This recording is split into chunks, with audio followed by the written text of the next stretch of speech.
नमस्कार, स्वागत है आपका। आप देख रहे हैं पीटीसी न्यूज और मैं हूं सैयद मुस्कान हुसैन। बुलेटिन की शुरुआत करेंगे। पहले नजर डालेंगे आज की मेन हेडलाइंस पर।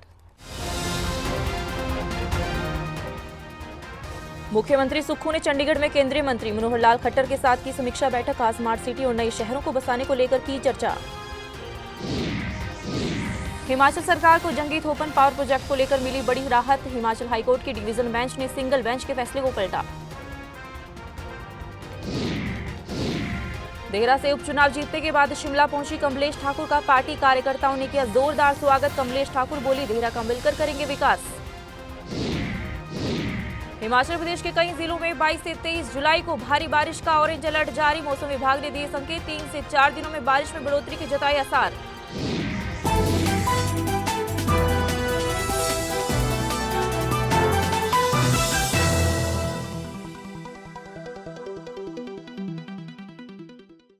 बुलेटिन का आगाज करेंगे अहम खबर के साथ। हिमाचल के मुख्यमंत्री सुखविंदर सिंह सुक्खू ने चंडीगढ़ में केंद्रीय मंत्री मनोहर लाल खट्टर से मुलाकात की है और कई मुद्दों प्रोजेक्ट्स को लेकर समीक्षा मीटिंग की है। वहीं मीटिंग के बाद मुख्यमंत्री सुक्खू ने कहा है कि उनकी केंद्रीय मंत्री मनोहर लाल खट्टर के साथ कई प्रोजेक्ट्स और अर्बन डेवलपमेंट पर बातचीत हुई है। इसके अलावा स्मार्ट सिटीज और नए शहरों को बसाने को लेकर भी विस्तार से चर्चा की गई है।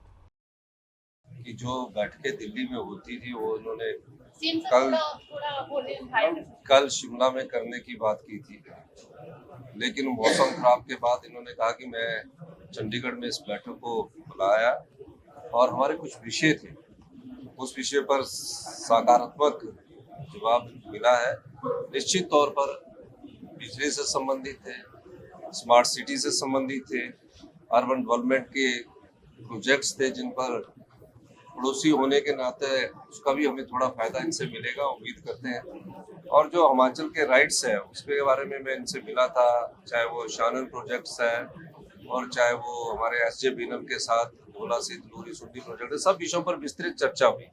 यहाँ तो सिर्फ चर्चा हमारे बिजली से संबंधित जो लॉसेज है उस पर हुई कि उसको दूर करने के लिए सरकार की तरफ से हमें पैसा मिलने का इन्होंने आश्वासन दिया है कि कुछ स्मार्ट मीटर्स की है, सिस्टम फीडर्स की है, सब प्रकार के बिजली के रिफॉर्म्स के लिए फायदा मिलने की बात हिमाचल प्रदेश की है। और माननीय मंत्री जी ने कहा है कि 75 साल से हिमाचल प्रदेश में कोई नई सिटी नहीं बनी है, तो जो सिटी की प्रपोजल हमारी गई है उस पर उन्होंने कहा कि गंभीरतापूर्वक हमारी केंद्र की सरकार उस पर विचार करेगी। मुख्यमंत्री सुखविंदर सिंह सुक्खू और अपने पति से 3 गुना ज्यादा वोटों से जीत हासिल करने के बाद कमलेश ठाकुर शिमला पहुंची हैं। इस दौरान मुख्यमंत्री के सरकारी आवास ओकओवर में कमलेश ठाकुर के पहुंचने पर कार्यकर्ताओं ने उनका जोरदार स्वागत किया है। नवनिर्वाचित विधायक कमलेश ठाकुर ने कहा है कि 25 साल बाद देहरा में कांग्रेस जीती है और वहां पर पीने के पानी और सड़कों की समस्या ज्यादा है। उन्होंने कहा कि मुख्यमंत्री की पत्नी होने के नाते उनकी जिम्मेदारी ज्यादा बढ़ गई है और जल्द सभी समस्याओं का समाधान किया जाएगा। हिमाचल सरकार को जंगी थोपन पावर प्रोजेक्ट को लेकर बड़ी राहत मिली है। हिमाचल हाईकोर्ट की डिवीजन बेंच ने सिंगल बेंच के फैसले को पलटते हुए सरकार के हक में फैसला सुनाया है। जस्टिस विवेक ठाकुर और विपिन नेगी की डिवीजन बेंच ने अडानी समूह को करीब 280 करोड़ रुपए की प्रीमियम राशि लौटाने के सिंगल बेंच के फैसले को रद्द कर दिया है और कहा है कि अडानी समूह इसका हकदार नहीं है, इसलिए अडानी समूह को प्रीमियम राशि नहीं लौटाई जाएगी।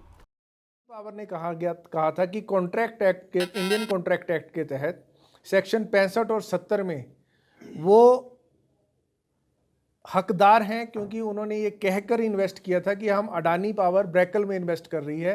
न्यायालय ने आज उस दलील को भी रिजेक्ट कर दिया कि 65 और 70 सेक्शन के तहत उनका कोई हक नहीं बनता है, क्योंकि प्रदेश सरकार ने उन्हें कभी भी कंजोर्शियम का मेंबर बनने के लिए अलाउ नहीं किया गया था, इसकी परमिशन नहीं दी गई थी।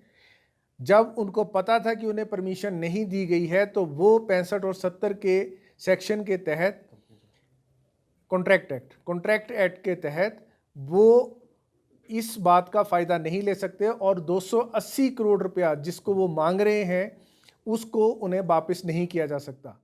सीपीएस किशोरी लाल ने माना है कि हिमाचल में सूखे से किसानों और बागवानों की फसलों को नुकसान हुआ है। ऐसे में सरकार मूल्यांकन करेगी और किसानों को उनकी खराब फसलों का मुआवजा दिया जाएगा। उन्होंने कहा कि सरकार ने पिछली बार भी किसानों की मदद की थी और अब भी सरकार किसानों के साथ खड़ी है। वहीं उन्होंने इस दौरान भाजपा पर भी निशाना साधा है और कहा है कि भाजपा द्वारा सरकार को गिराने की नाकाम कोशिश को जनता जान चुकी है। मौसम में बदलाव आया है। पिछले वर्ष भारी वर्षा हुई, लोगों का बहुत ज़्यादा नुकसान हुआ और सरकार ने प्रभावित लोगों की हर संभव मदद की।